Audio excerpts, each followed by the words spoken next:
huge news for Royal Caribbean this week about the new Discovery-class ships that they've been hinting at for years.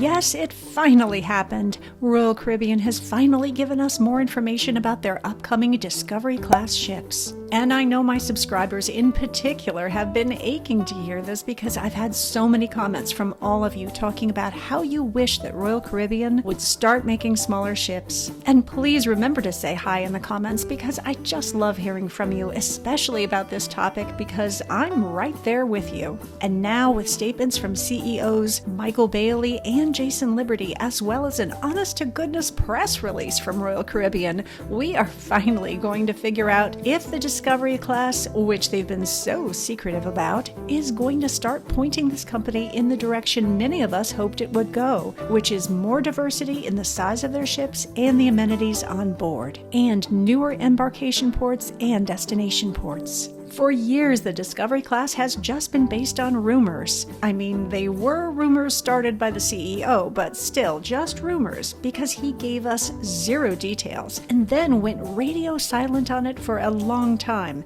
which had many of us wondering whether the success of their Icon-class ships had derailed their plans for smaller ships. Well, as of this week, we no longer have to wonder, and personally, I am delighted to hear that the Discovery class is a go. Are you with me? Let me know in the comments, and while you're at it, I hope you'll hit that like button and even subscribe. They've even announced delivery dates, and we know that they'll be built in France by the same shipbuilder who brought us 3 of the Oasis-class ships, including the recent Utopia of the Seas. The first Discovery-class ship will set sail in 2029, the second in 2032. Now, right there, it tells us something. There are 3 years in between those dates. That suggests just how experimental this class of ship is for Royal Caribbean and makes me speculate that they are really going to try some seriously new things with its design. You see, when the Icon-class ships started debuting, they did it one right after another, one per year, with the Icon in 2024, the Star in 2025, the Legend coming up in 2026, and the yet unnamed Icon ships for 2027 and 2028. So why would Royal Caribbean wait so long in between Discovery-class ships, and what does this tell us about those ships? Well, the first reason they are likely waiting so long in between is that the Discovery-class ships won't be the only ships they're building in that time frame, and they've got budgets to consider. We already know that for a fact. But the second reason might be a lot more revealing. This class will probably be a truly different kind of ship for Royal Caribbean, and that comes with risk. The few details they've given us is that it's going to be totally unlike anything we've experienced from Royal Caribbean. And with 3 years in between the 2 debuts, that gives them enough time to learn from the first Discovery-class ship so that they can make adjustments to make a second one even better. We saw this recently with NCL when they debuted the Prima, the first of their Prima-class ships, to, well, truly less than spectacular reviews. And they tweaked future Prima-class ships based on that feedback. So with 3 years in between the 2 Discovery-class ships, Royal Caribbean will have plenty of time to adjust their sails. No pun intended. And what other details did they drop on us about the Discovery class? Well, let me quote Michael Bailey, President and CEO of Royal Caribbean, so that you'll know what is fact and what is speculation, and you'll understand exactly why most of what you hear online about the Discovery class is still just speculation. He states, quote, "The Discovery class introduces a bold new concept that puts our guests at the center of it all. It will deliver extraordinary, one-of-a-kind experiences, from cutting-edge design to immersive moments, every detail crafted to surprise and delight guests in ways they've never imagined, all while visiting truly breathtaking destinations around the world." So, wow. That pretty much just is the same thing they told us about the Icon-class ships and every new class of ship that they've offered us. Meanwhile, Jason Liberty, Chairman and CEO of Royal Caribbean Group, tells us, quote, "The Discovery class represents our continued commitment to shaping the future of vacations. These ships will be a showcase of what is possible when design meets purpose, ultimately bringing the world closer to our guests." And yet again, that's not really filling in any blanks for those of us who are wondering things like, will the Discovery class be offering embarkation ports other than the usual? I know a lot of people are still reeling from Royal Caribbean pulling out of smaller ports like Baltimore. Are they going to get a break? And while we are given a tiny detail about just how small is small, because we are being told that the Discovery-class ships will be able to make their way through the Panama Canal.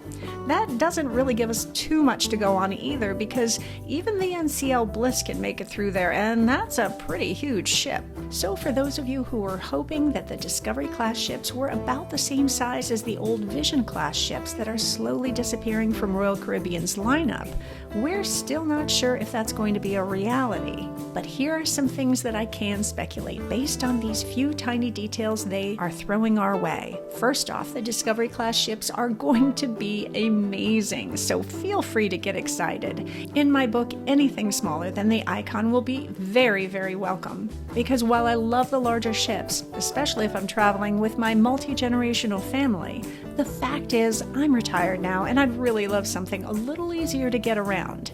And with the Discovery-class ships being smaller, they will at least be able to dock at places that the Icon-class and even the Oasis-class ships simply can't. So that will be welcome for those of you wanting to see something new. It will also mean fewer tender ports, and that will be great, especially on smaller islands in the Caribbean and definitely in the Mediterranean and throughout Europe.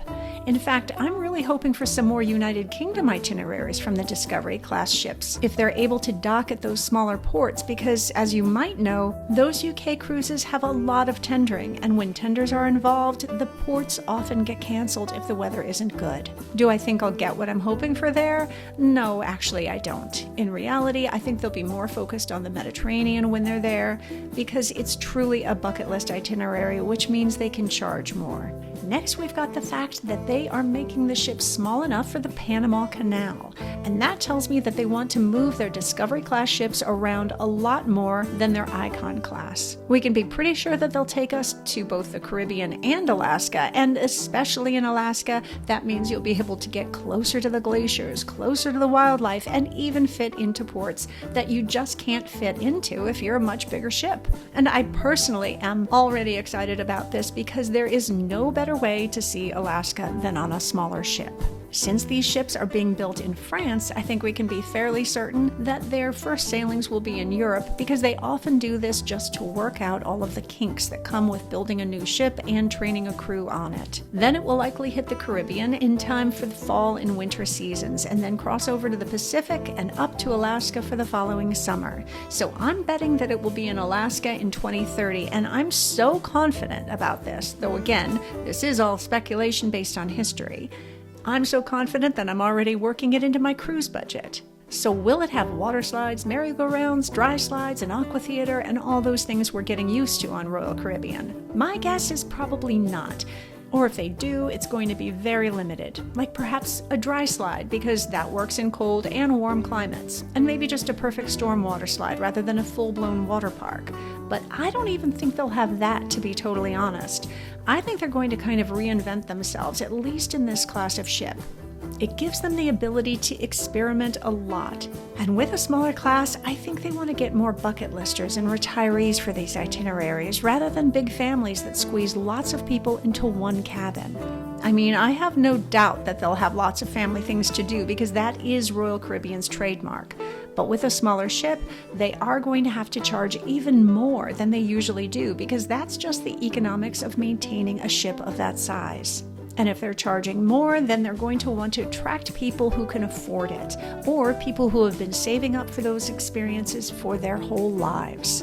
So that's why I'm thinking they're going to target bucket listers and retirees, people who might not have been getting what they wanted out of Royal Caribbean's newest ships, as jaw-dropping as they are. So what does this mean for all of us, regardless of what you think of this new class of ship and whether you plan to ever be on it?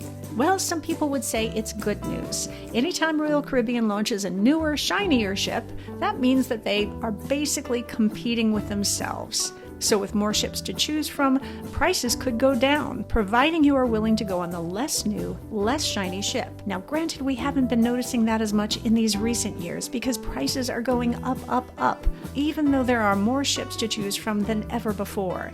But prices, whether on land or sea, are going up. So you have to take inflation into consideration. But there are also those who will say that all cruisers are paying what the internet likes to call a new cruise ship tax, which, for the record, isn't really a tax, but just means that they think that Royal Caribbean is hiking up prices for everyone on all of their ships to help pay for these new ships. And to some extent, I'd have to agree. I'll also remind everyone that Royal Caribbean will only charge us what we're willing to pay, because they need people in those cabins. So if you see ridiculous prices, it simply means that there are people out there willing to spend that kind of money. If the cabins aren't sold, the price will go down, plain and simple. But I think the way that Discovery-class ships will impact all of us is that they will hopefully offer something new and different. And if that succeeds, you can be very sure that other cruise ship companies will follow suit. I think that's the biggest reason I'm hoping that this new class of ship will be a success, because I do like variety in my cruise options. So what do you think of these new details they've given us about the Discovery class? And what is it that you wish that they'd share about this new class of ship? Because let's face it, they're still keeping things pretty vague. Please post your comments below and share any speculation you have on where these ships will take us. I remember talking about this 2 years ago when I first started this channel, and I'm so happy to finally have something concrete to share with you. But I do hope they won't make us wait too long before telling us more. Thank you so much for watching this video, for liking it, and most of all, thanks for subscribing. I honestly never thought I'd make it to 1,000 subscribers, much less 10,000, so I want you to know how much I appreciate it. Please give yourself a round of applause in the comments section. I'm truly grateful for you. And as I always like to say, thank you for making this channel such a wonderful, supportive community.